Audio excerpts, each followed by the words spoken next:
Okay, so we had a little fun on April Fools. Now, thinking about it, I wish I had done a bloopers or an outtakes video because I had company here at the time and I had to start and stop that about 100 times because we were laughing so hard about just how poor that advice was. All in good fun, obviously, so I appreciate everybody's sense of humor, but today we are back to being serious. So let's head up to the stores, see if I can find anything that is worth selling, all in the interest of building my listing count. And if I can find anything that has any value whatsoever, I am going to share it with you. So let's get sourcing.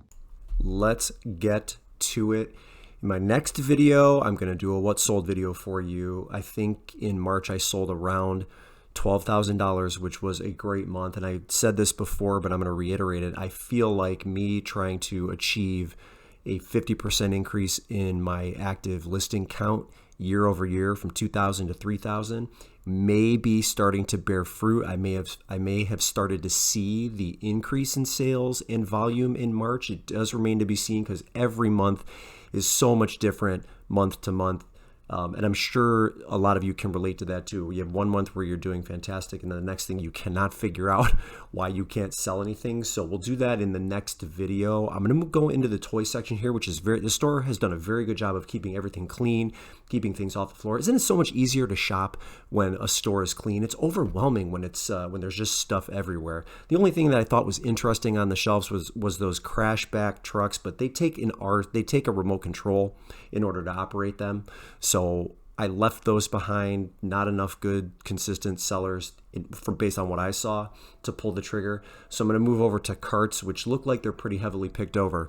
But in our business, there's only so many ways you can learn something new. Watch YouTube videos, right? Or learn on the fly. Grab, in this case, in my example, grabbing or trying to learn categories that I'm not very comfortable in. So I'm picking up lots of pottery, plateware, things I wouldn't have touched last year, or just may have been, too, I guess, shy, if that's the right word to use, to bother with it. But this is a category I think I've got room for improvement in. So I'm looking at all of the plates. There's CDs here that I don't really, I don't anticipate have any value, but things like this, like these plates, plateware, the home decor section in general, obviously, like the toys, not the toys, but the trinkets, the figurines and that type of stuff. That's what I'm trying to learn the most. Stanley, you saw me pick that Stanley tumbler up. I think the color on that is sour cream. It didn't have the straw. I'm not going to pick it up. I don't remember what they had a price at, maybe like $3 or $4, but I think I may even have one in stock still, same exact color with the straw. So I'm not really sure what's going on with Stanley. If you've got experience in them maybe selling a little bit slower for you, let me know, because I'm passing most of them up. Now, a lot of you are going to recognize this piece here. It is a Mackenzie Childs Courtly Check, I believe. Courtly Check tea kettle, black and white checkered. What I'm going to show you is I'm going to open this up. I forget, well, look at the price for it in a second, maybe $6. But if you look inside, it looks pretty scorched. And so what I learned based on looking at the sold comps is even in that condition, if you sell it just for parts or as is and you disclose that and you take good pictures, they still sell for like $50 to $70 in that condition. So I'm very comfortable listing it in that manner and then getting, I'll take $50, $60 for it all day long. It's in great shape structurally otherwise, might need to be wiped down just a little bit. And the price was $5.99, $6.99. I don't remember what they had it marked at. But if it was in better condition, even pre-owned, you can squeeze it to $100. I saw some new ones selling around $150, $160, up to $180. So I will be absolutely satisfied with $50 to $60 for that piece in that condition. Am I bummed it, isn't in better condition? Yes, but listen, beggars can't be choosers. And on days where you're showing up in the middle of the day where, you've got a lot of, in my area, there's just tons of resellers coming through all of the stores all of the time. So I have to kind of take what I can get. And that is a great, great piece. So I am happy with that, $50 to $60 on that. And then I moved over to shoes. So this is a really nice pair of Allen Edmonds Canal Court suede upper lace-up shoes. They are a men's size 10 with the with the width D, standard width, not wide, not narrow, standard for Allen Edmonds. And they're in great shape. Now, prices were kind of all over the place, but it looks like, I think, consistently for this color, and that if you're looking at it and you see some discoloration, it's just dust. I think this shoe's been sitting for a while. So I haven't photographed them yet, so I'll dust them off, give them a wipe down. They do show like just a teeny bit of wear, but I think it's natural. And so because of that, I'm going to say $50 to $60 unless the comparables, once I get to my desktop, tell me otherwise. But that pair is going to cost $5.99, I believe, so $6 for that, and that's right in line with what my average sales price is for the year, which is around, I think, $55 up to today. So these New Balance would have been a good pickup, but if you price them to a point where they have to be authenticated, I've learned this the hard way. If the authenticators cannot read those tags, it will fail the authentication process and they will send them back to you, and that's a headache that I don't want to deal with. So if I looked and played around with it for long enough, I could maybe look at the bottom of the insole to figure out the exact size for that shoe, because it is a decent seller. But I'm not going to mess with it this time because I don't want to have to deal with eBay's authentication service, although I could price them at $25 and it would I would avoid having to use that service, but I'm not going to take less on a shoe that I know I can sell for $40. So and the way I price it is I price everything at 100%, and then I run a 50% off sale. No competitive advantage to that. It's just the way I've always done it. People ask me all the time, what do I think there's an advantage to me running sale? No, I do not. I don't think anybody even notices it. But because it'll be marked at $80, they will get authenticated, and it's just an issue I don't want to deal with. So we're going to hit some racks. I did get lucky, and I found a pair of Lululemon men's pants. Although when I looked at the style dot, that little white dot that they have on the interior of the pants, I couldn't find the exact style for the pants, but I've gotten generally better at identifying like exact Lululemon styles, and I think that has increased my Lululemon sales overall. There was a time where I was just passing up on a lot of it just because it was hard to research, but Lululemon men's pants for me generally, like in that style or close to that style, sell for around $30 to $40 pre-owned. They're in excellent condition. They were a men's size 34. Don't have the inseam yet, but having better success with Lululemon, so I'm picking up more of it. These shorts looked interesting. Nepest, Nepest, I think was the brand. Looked them up, no value, gonna pass on it. And then I think the rest of this rack has just a bunch of basic stuff. We're gonna go over it again because I don't remember exactly what I was looking at. This Lucky brand sweatshirt felt really high quality, and I wonder if maybe some of that stuff is coming back. I didn't look it up because I got lazy and I felt it was too basic, and think that was a brand that generally like sells great for just pullovers. Plus we're getting out of season, so passed up on that. Passed up on the polo, Ralph Lauren. Banana Republic, again, that's a coat. I'm not looking for that, and I don't think there's any value. This thing here, Nordstrom, there was a lot of pilling, but it is Nordstrom 100% cashmere. Maybe if I was at the bins, I would pick that up, but you can see some pilling at the top of that. So I left it behind. It didn't feel like, even though it was very soft and comfortable, it didn't feel like it was good enough to pick up. And certainly, without checking comparables, because that could have told a different story. But yeah, nothing else on this rack. Okay, so we're going to move over to like basically my favorite spot in this entire store. And I found looks like Bath and Body Works Legends. It's either cologne or perfume. I can't remember what that is.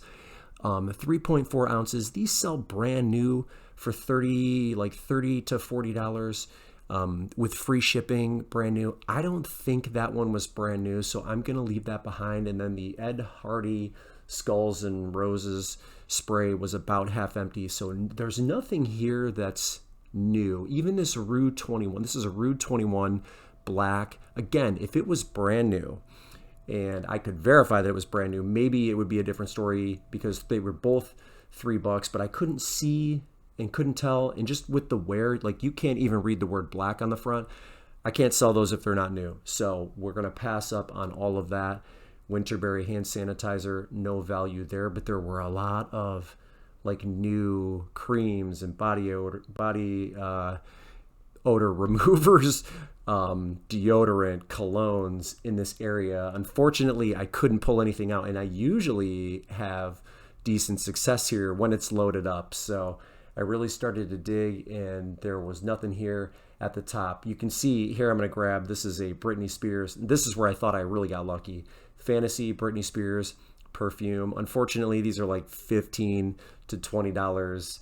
If you're lucky, brand new. I noticed like even people offering free shipping on it. So at $3, just not a good deal to pick up. So we're going to have to go mid-level and then bottom and kind of dig into the baskets to see if we can't get lucky. But it's another thing too. Don't be afraid to source perfumes and colognes. I think you guys know that if you ship the postal service, you can, I don't believe you can ship items like that priority. So I always use Ground Advantage unless something has changed. I just have always made it a case to ship it Ground Advantage because it was a problem doing it priority. So as far as colognes, I'm getting mine from Heretic, and I'm wearing Blood Orange currently, which I think is a nice scent, represents me well. It was a gift to me, so if you want to know what I smell like, that's what we're wearing. I was trying to get the Nosferatu scent, but it continues to be sold out. It's really hard to get. And I actually saw Nosferatu. While I like Lily Rose Depp, I wasn't 100% like impressed with the movie. I guess I was expecting more out of the movie. I don't know. Like, I liked it. I just wasn't in love with it. Okay, this is a Trivet. Is that how you pronounce them? Trivet from Le Creuset. This thing looks brand new. I don't know if I'll sell it brand new or not. What did they have it marked? $3. That was me going a little bit too quick, but they sell pretty regularly in the $50 range and up. So what a great score. And this was something that was on a shelf towards the bottom. And so now I'm kind of like, let's get as low as we can and look deep in the shelves, because maybe there are other things that have been hiding that because they're so low, no one was noticing. But I didn't find anything else. And again, I did find that Mackenzie Childs in this area. So I'm going over here one more time, maybe towards the other end, to see if there were some like pieces, but nothing doing here. The Le Creuset Trivet, I also expect to be a fast seller. I know there's a lot of sellers that you need to turn over your items a lot faster, maybe within 30 days. I feel like even priced, you don't even have to price it aggressively to move it quickly, is what I'm saying. There's so large of a market for it. So even at a good price, I expect it to sell quick. Left the Longaberger behind at $7. It was like a butter crock. There was a time where Longaberger was headquartered here. I think they moved the headquarters to New York, and of course, we're famous for the big basket building that you see. In fact, maybe a couple of years ago when I was driving out to Zanesville, I filmed that driving past it on my way to the Zanesville bins when that store was new, and I did the grand opening video, which was a lot of fun. But it's been a while since I've been out there. But yeah, Longaberger, nice Ohio roots, so we see a good amount of it. And is anything else hiding underneath these shelves? It doesn't look like it. And as always, if you feel like you see something that I may have missed, call it out so that everybody has a chance to learn, myself included. But no, nothing else doing here. So I'm going to end up moving over to the media section, and lo and behold, the wonderful world of Disney. This is a double feature VHS that just recently sold for $100, and there are multiple $100 sales of this DVD going back 3 years. It is The Ranger of Brownstone, and it's Tough to Be a Bird.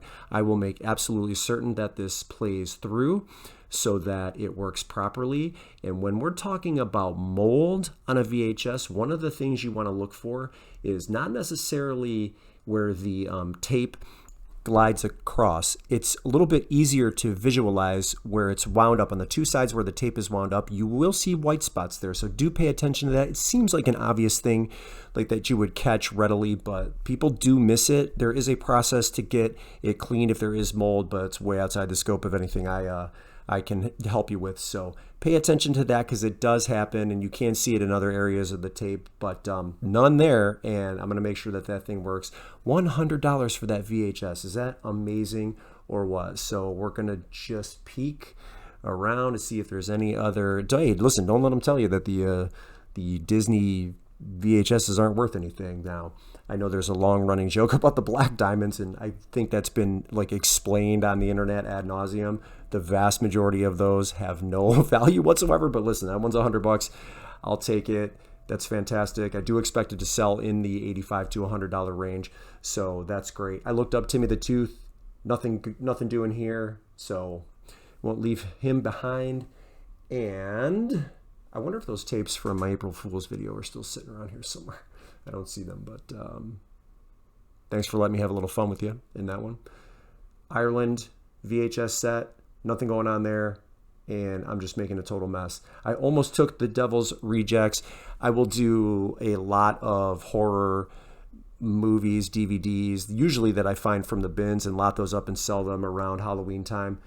I did find Midsummer, so I did add that to my collection, but the Devil's Rejects I left behind. So that is it for the trip. Now let me show you some of the things at home that I did not catch on camera. This is Kanaloa.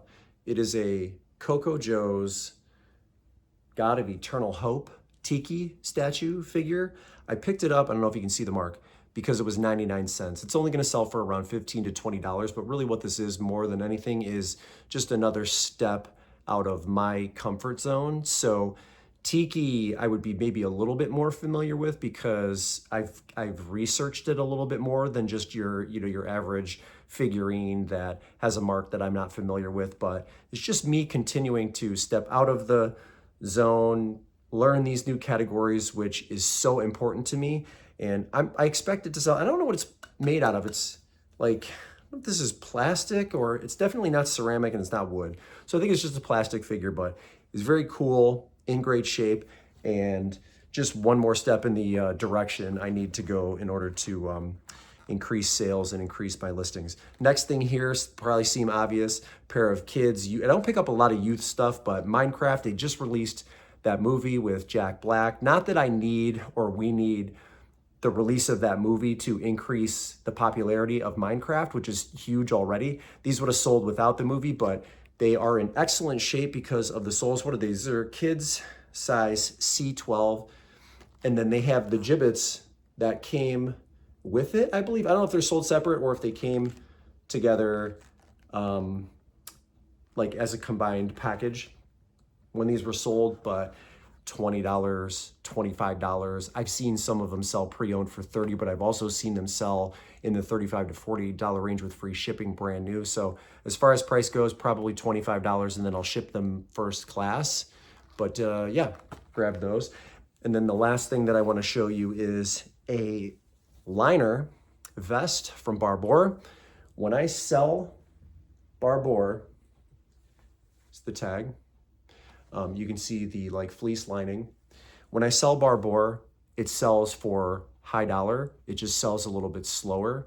I don't really have a reason for that. But this liner seems to be a popular liner for a number of their coats and jackets. So I grabbed this acrylic lining, 112 centimeters.